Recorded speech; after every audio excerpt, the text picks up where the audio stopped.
Corps commander house میں صوبائی کابینہ کا کوئی اجلاس نہیں ہوا.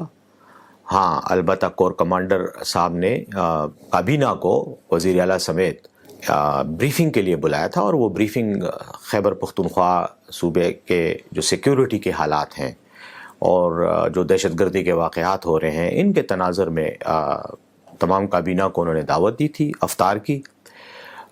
ہم وہاں افطار کے لیے گئے جہاں افطاری ہوئی، اور اس کے بعد انہوں نے سیکیورٹی صورتحال پر ہمیں تفصیلی بریفنگ دی.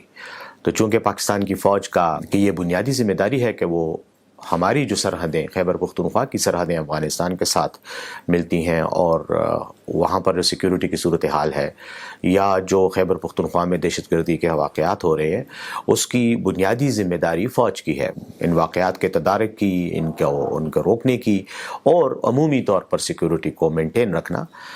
چونکہ فوج کی ذمہ داری ہے اس لیے انہوں نے ہمیں بریفنگ بھی دی، اور اس میں انہوں نے یہ بھی بتایا کہ خیبر پختونخوا کی حکومت کے ساتھ فوج کا تعاون ہونا چاہیے، اور ہمارے آپس کے جو ایک ریلیشن شپ ہے وہ ایسا ہونا چاہیے تاکہ جہاں جہاں کوئی پرابلم پیدا ہو دہشت گردی سے نمٹنے کے حوالے سے تو اس تناظر میں ہمارے ایک باہمی رابطہ اور تعاون وہ زیادہ فعال ہو. نہیں، کور کمانڈر ہاؤس کے ساتھ اس کا کوئی تعلق نہیں ہے. 11 کور کا جو ہیڈ کوارٹر ہے وہاں بریفنگ ہوئی، اور اس کے بالکل سامنے کور آفیسرز میس ہے، وہاں پہ پہلے افطاری ہوئی، وہاں ہم جمع ہوئے، افطاری کی، نماز مغرب ادا کی.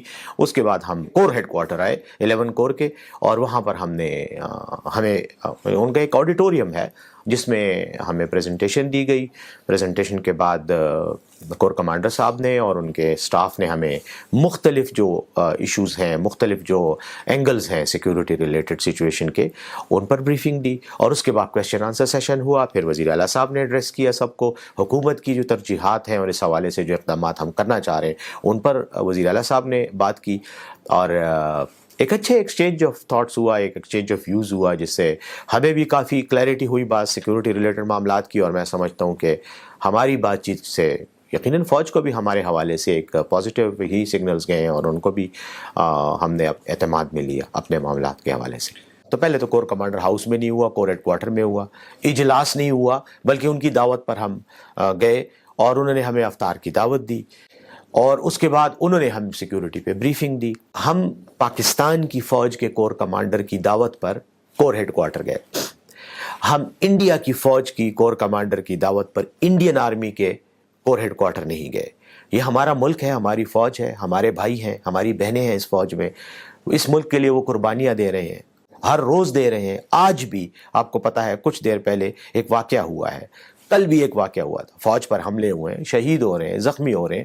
تو اگر ہم ان کے ساتھ تعلق ہی نہیں رکھیں گے تو یہ ملک کا نظام کیسے چلے گا؟ اور خاص طور پر اس ایریا میں جو ان کا اسپیسیفک ایریا ہے، جس میں ان کی ایکسپرٹیز ہے، جس میں ان کی مہارت ہے، اور جو ان کی ذمہ داری ہے یعنی سیکیورٹی، اس معاملے میں اگر ہم ان کے ساتھ رابطہ نہیں رکھیں گے تو کس کے ساتھ رکھیں گے؟